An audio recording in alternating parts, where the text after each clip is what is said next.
On retrouve Louis Magloire Comayou, spécialiste de l'Afrique, journaliste, président du Club de l'information africaine. Bonjour.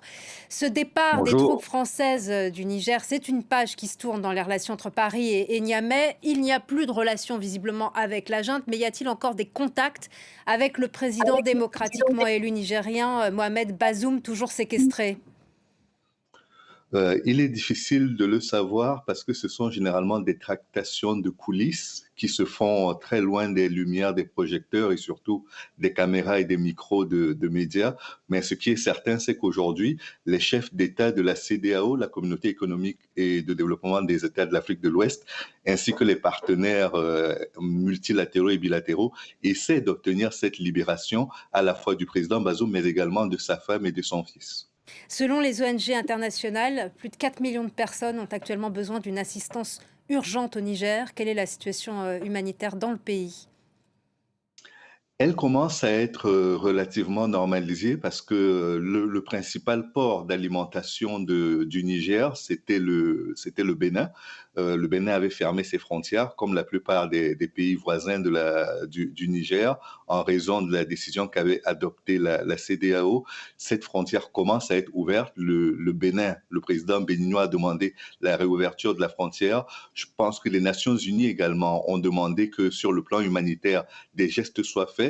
La dernière réunion des chefs d'État de la CEDEAO allait également dans ce sens et l'un des pays médiateurs qu'est le Togo fait partie également des partenaires qui permettent de mettre de l'huile dans les rouages pour que les relations, au moins sur le plan humanitaire, que les choses, que les lignes bougent en faveur des populations et pour desserrer les taux des pressions qui ont été mises sur les autorités actuellement au pouvoir au Niger. Mais justement, les sanctions de la CEDEAO, la Communauté économique des États d'Afrique de l'Ouest, imposées après le coup d'État, ne devraient-elles pas être levées? Est-ce qu'elles sont efficaces? Est-ce qu'elles sont utiles? Elles font beaucoup de mal à la population et à l'économie. Elles sont sur le point d'être levées, mais elles ne le seront pas de façon unilatérale. C'est vrai que dans un espace intégré comme celui de la CEDEAO, les pays dépendent entre eux, sont très dépendants les uns des autres par rapport à leur santé économique. Donc, si un pays se porte mal, cela impacte la vie économique des autres pays. Et ce n'est pas n'importe quel pays, c'est le Niger. La crise de la Covid est passée par là. La guerre en Ukraine a amplifié la situation de crise. Et puis, de façon plus générale, les pays sont aujourd'hui dans une situation de croissance qui n'est pas toujours très favorable. Et donc, plus ils sont malades, plus ils sont limités par les sanctions, moins l'ensemble des pays se portent bien. Donc, je pense qu'on ira inéluctablement vers la levée des sanctions, mais il y a des conditions qui ont été posées et elles ont été rappelées aux dirigeants militaires du Niger. Il s'agit notamment de la libération du président Bazoum ainsi que de sa femme. L'ordre constitutionnel, il fera partie des conditions également à respecter pour qu'une levée soit envisagée de façon plus amplifiée. Et Louis Magloire, qu'en est-il de la lutte contre le djihadisme au Niger?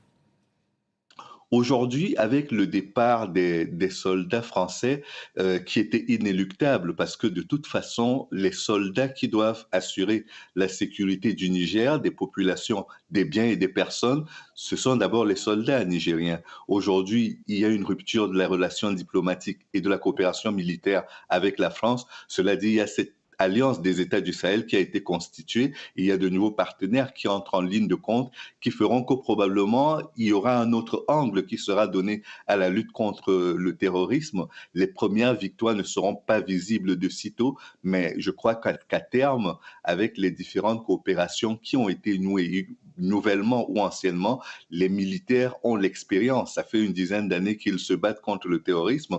Ils finiront bien par trouver les voies et moyens, soit de réduire, soit d'éradiquer la menace terroriste. Et ce sont les Russes qui ont pris le relais?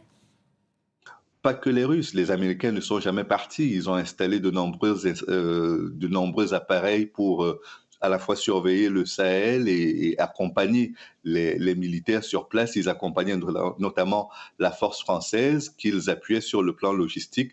Les Allemands sont revenus. Il y a d'autres partenaires, la Turquie, voire d'autres, qui probablement s'associeront aux efforts des des États du Sahel, l'Alliance des États du Sahel, afin de permettre à ces pays de sortir de cette menace terroriste qui s'est implantée depuis une dizaine d'années aujourd'hui. Et comment est-ce perçu par les Nigériens?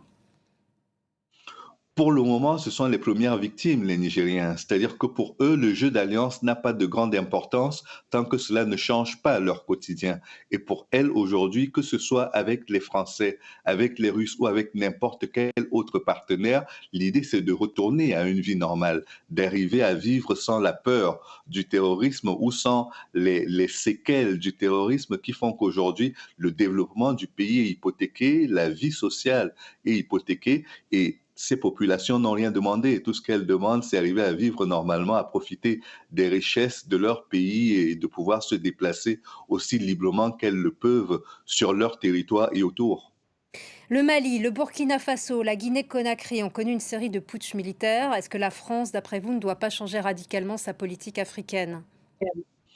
Je pense qu'elle doit la changer, qu'elle aurait dû la changer depuis longtemps. Et très honnêtement, je crois que le président Macron a énormément fait bouger les lignes, que ce soit sur la question du franc CFA, que ce soit sur la question de la restitution des biens qui étaient dans les musées français et sur lesquels, depuis plus d'une soixantaine d'années, on n'arrivait pas à obtenir de résultats. De vrais résultats ont été obtenus. Cependant, il y a également une très grande illisibilité de cette politique qui s'est traduite notamment par des escalades verbales entre l'ancienne ministre Florence Parly ou encore Jean-Yves Le Drian, pour ne pas citer également aujourd'hui d'autres dirigeants qui ont eu des attitudes, le président Macron lui-même, quand il était à Ouagadougou pour son discours de politique africaine, politique française en direction de l'Afrique, il y a eu beaucoup de ratés, il y a eu des moments où on avait l'impression que le partenaire français se comportait comme en terrain conquis.